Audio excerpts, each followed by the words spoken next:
है तो धर्म उसकी रक्षा करता है। हम अपने धर्म की रक्षा करेंगे। हमारा धर्म क्या है? हम गौओं के सेवक हैं। हम गौओं के सेवक हैं तो गौएं अगर जूते नहीं पहनती तो हम जूते नहीं पहनेंगे। तो हमारा ये धर्म, हम धर्म का पालन करेंगे तो हमारा ये धर्म ही जो है हमारी रक्षा करेगा। तो इस प्रकार से माता यशोदा निरुत्तर हो गई, उनको कोई उत्तर नहीं मिला। और आज के दिन से धूप भी बहुत तेज हो जाती है। तो धूप तेज हो जाती तो माता यशोदा बोली कि पुत्र तुम जो है वन में जाओगे तो ऊपर से धूप बड़ी तेज लगेगी, तुम्हारे शरीर में धूप का बड़ा कष्ट होगा। तो तुम जो है तुम ये छाता लो अपने सिर में, छाता लगाओ अपने सिर में। तो कृष्ण कहते हैं कि माता चूंकि गौएं छाता नहीं लगाती हैं गौएं छाता नहीं लगाती हैं तो हम लोग कैसे छाता स्वीकार कर सकते हैं? हमारा धर्म है गौओं की सेवा करना।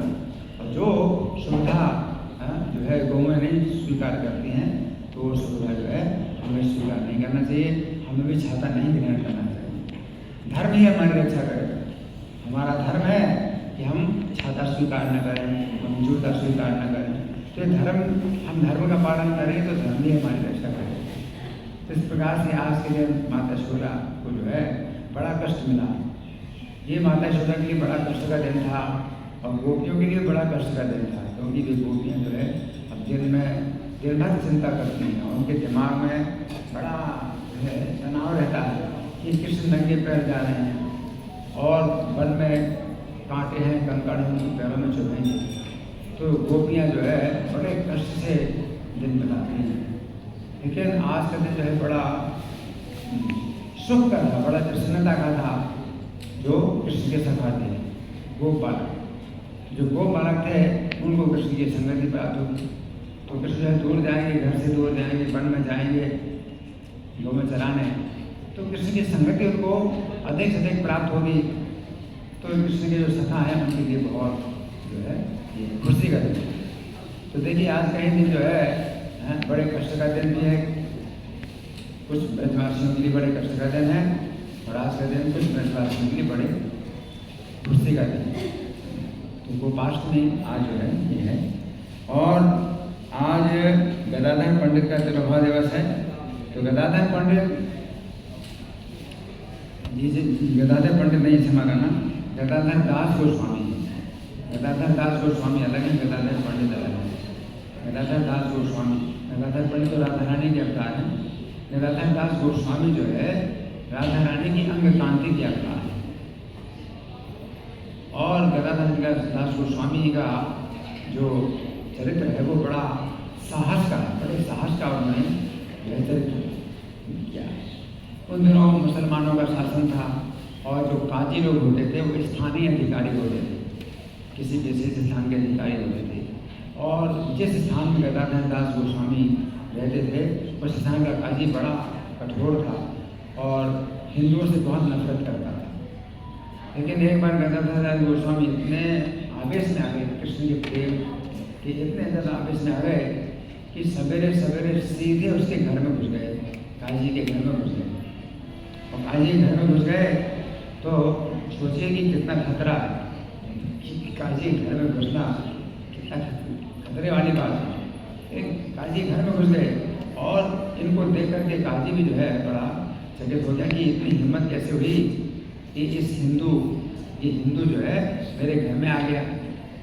लेकिन ये जो है मतलब बड़े जो है निडरता पूर्वक निर्भयता से बोले कि देखो काजी, चैतन्य महाप्रभु और नित्यानंद प्रभु पूरे संसार का उद्धार करने के लिए आए और सबका उन्होंने उद्धार कर दिया, तुमको छोड़ कर दो। अब तुम जो है हरि नाम लो, तुम्हारा उद्धार होगा, तुम हरि नाम लो। तो इस तरह से जब उसको डांट करके बोले तो काजी भी उसको भी जो है मतलब अंदर से भगवान ने डर पैदा कर दिया। भगवान चाहें तो डर पैदा कर सकते हैं, जो अभक्त है उसको डर पैदा कर दिया। और वो बोला गदाधर दास तुम तो घर जाओ, मैं कल से हरि नाम लूँगा। आज तो तुम घर को जाओ, मैं कल से हरि नाम लूँगा। और गदाधर दास गोस्वामी बोले कि कल तुम क्या हरि नाम लोगे, तुम तो ले लिया हरि नाम और तुमने ले लिया तो तुम्हारा उद्धार हो गया। हरि बोल हरि बोल। तो इस प्रकार से गदाधर दास गोस्वामी ने काजी को भक्त बनाया। और श्रीनिवासाचार्य का आज तिरुभाव दिवस है। तो श्रीनिवासाचार्य के तिरुभाव के अवसर पर ही नरोत्तम दास ठाकुर ने तिरुभाव भजन बनाया, जो हम लोग गाते हैं तिरुभाव भजन, जियानी लो प्रेम धन करुणा प्रचुर और जियानी लो प्रेम धन करुणा प्रचुर हेना प्रभु कोथा गेला आचार्य ठाकुर। तो जो आचार्य ठाकुर थे वो आचार्य ठाकुर प्रभु आचार्य ठाकुर कहाँ चले गए? नरोत्तम दास ठाकुर ने जो भजन बनाया है श्रीनिवासाचार्य की याद में बना। आचार्य ठाकुर जो बोले श्रीनिवासाचार्य के लिए उन्होंने भजन बनाया। तो अभी तो हम जो है किसी भी वैष्णव के तिरुभाव में हम ये भजन गाते हैं, है ना। और आचार्य ठाकुर हम जब बोलते हैं तो उसी वैष्णव जिस वैष्णव का आज तिरुभाव दिवस है उसके लिए हम आचार्य ठाकुर बोलते हैं। वास्तव में नरोत्तम दास ठाकुर ने ये भजन बनाया था श्रीनिवासाचार्य के लिए। तो श्रीनिवासाचार्य का बड़ा दिव्य चरित्र है, क्योंकि जब 3 शिष्य थे जीव गोस्वामी के, जो कि उनसे 6 गोस्वामियों के ग्रंथों का अध्ययन करते थे। तो 3 शिष्य थे, एक ही बैच में थे, श्रीनिवासाचार्य, नरोत्तम दास ठाकुर और श्यामानंद प्रभु। तीनों जो है, इन तीनों को जीव गोस्वामी ने जब गोस्वामी ग्रंथों की शिक्षा दे दी तो फिर ये कहा कि इन गोस्वामी ग्रंथों का जो है आप तुम लोग जो है वितरण करो, प्रचार करो, गौड़ देश में जाओ, वितरण करो, प्रचार करो ग्रंथों का। तो वो गोस्वामियों के जो ग्रंथ थे वो हाथ से लिखे हुए थे और दूसरी कॉपी भी नहीं थी। अब सोचिए कितनी एक कीमती पुस्तकें थी कि उनके हाथ से लिखे हुए ग्रंथ और दूसरी कॉपी भी नहीं, पहले छपाई नहीं होती थी और कार्बन कॉपी भी नहीं बनती थी। तो सोचिए मतलब ये पांडुलिपियाँ थी, ये पांडुलिपियाँ थी। और जीव गोस्वामी की पांडुलिपियाँ जो है ये इसमें जो है ना मोम जामा बोलते हैं, जिसको पॉलीथीन हम लोग बोलते हैं, पॉलीथीन में लपेट करके घी की पॉलीथीन में जो है ग्रंथों को अगर लपेट दिया जाए तो काफ़ी सुरक्षा रहती है, पानी से जो है सुरक्षा रहती है।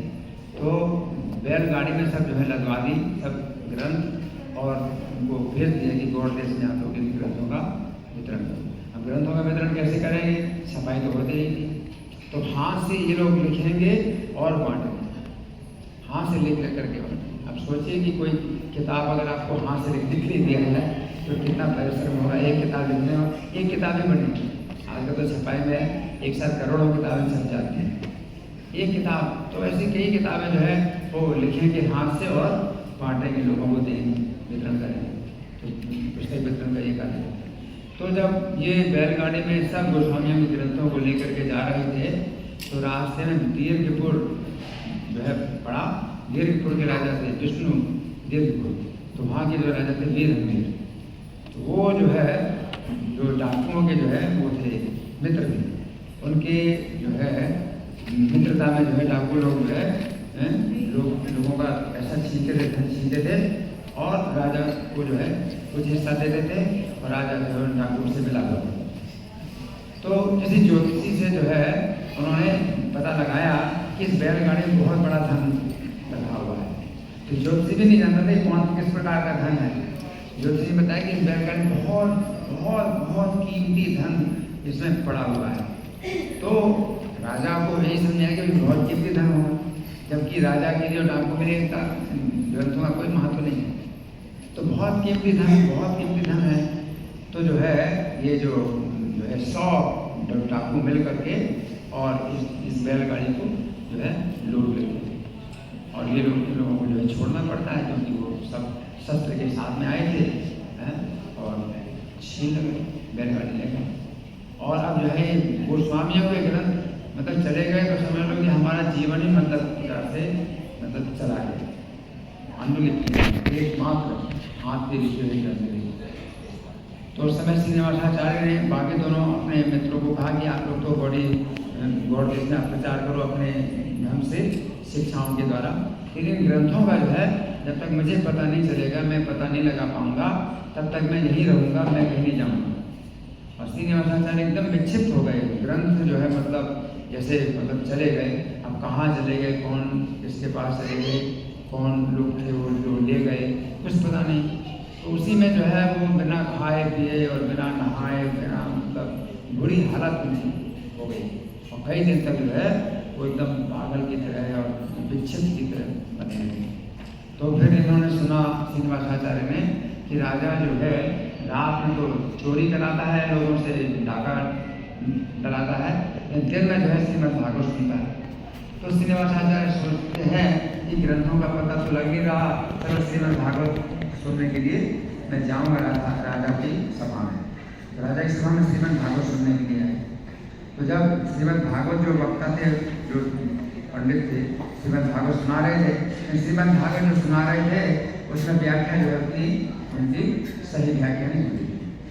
तो श्रीनिवासाचार्य ने टोक दिया, बोले इसे टोक की व्याख्या जो है मैं कर सकता हूँ। तो बाकी लोग तो मतलब सोचते हैं ये तो एकदम पागल, बाल बिखरे हुए हैं और नहाए बिना नहाए धोए कपड़े मैले, ये क्या व्याख्या करेगा श्रीमद् भागवत की। राजा जो है कुछ गुणग्राही था, तो उसने सोचा कि हो सकता है कि भाई ये देखने में तो पागल जैसा लगता है, बिल्कुल मेरे कुछ ऐसे कपड़े पहने हैं, तो हो सकता है कि भागवतों का कुछ व्याख्या करवा।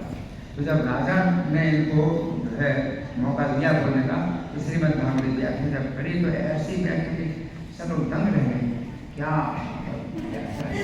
राजा ने जो है इनको फिर अपने महल में ले गए और राजा ने जो है अपना आत्मसमर्पण किया, अपना गुरु बनाया और पूछा कि आपकी मैं क्या सेवा करूँ। तो उन्होंने बताया राजा से कि मैं बहुत विकसित हूँ, क्योंकि गोस्वामियों के ग्रंथ जो है ये सब जो है चोरी हुए, चोरी क्या मतलब छीन लिए गए, और ये जाकर ग्रंथ ना मिले तो मेरा तो जीवन जो है बहुत मुश्किल है जीना। तो राजा ने क्षमा मांगी उनके चरणों में, बोले कि ये सब ग्रंथ तो मेरे पास है और मेरे किसी काम के नहीं है, लेकिन जो किसी ने बताया था बहुत बड़ी संपत्ति तो हमने ले लिया, अब ग्रंथ तो सब सुरक्षित है मेरे खजाने में। तो सब ग्रंथ भी वापस किए और राजा इनका शिष्य बना। राजा ने फिर इनका एक बड़ा महल बनाया, राजा के गुरु में, तो राजा से ही बढ़िया महल बनना चाहिए राजा के गुरु का। फिर इनको बहुत बढ़िया महल इनके लिए तैयार कराया और इनकी आज्ञा से पूरा जो शहर था दीर्घ विष्णुपुर सब लोगों को वैष्णव बनाया।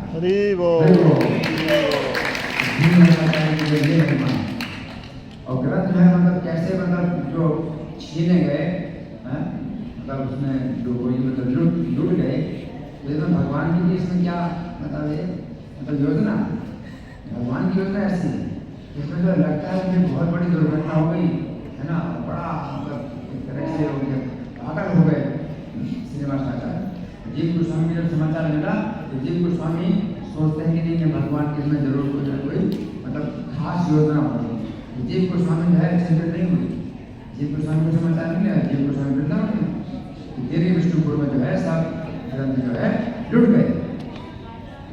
जीव गोस्वामी सोचते नहीं गोस्वामियों के ग्रंथ है, इनका कुछ नहीं मतलब क्षति नहीं हो सकती, वो सुरक्षित रहेगा। लेकिन कुछ न कुछ भगवान की जो है विशेष योजना, और भगवान की विशेष योजना फिर पता चला राजा के गुरु बन गए। सोचिए राजा के गुरु बन जाए कोई व्यक्ति तो फिर क्या क्या नहीं हो सकता। राजा है ना, पूरी पूजा कराया, राजा आदेश दी सब कुछ है, 16 माला जप करना है, सब कुछ धारण करना है, 4 दिनों पालन करना है, तो फिर सब हो जाएगा। सब पूरा शहर जो है क्या कितना प्रचार हो वैष्णव धर्म का, तो श्रीनिवासाचार्य को इतना बड़ा सहयोग हुआ है। श्रीनिवासाचार्य प्रभुपाद महामहोत्सव की, श्री गोपाल महामहोत्सव की, श्री लीलाधर दास गोस्वामी प्रभुपाद महामहोत्सव की, श्री प्रभुपाद।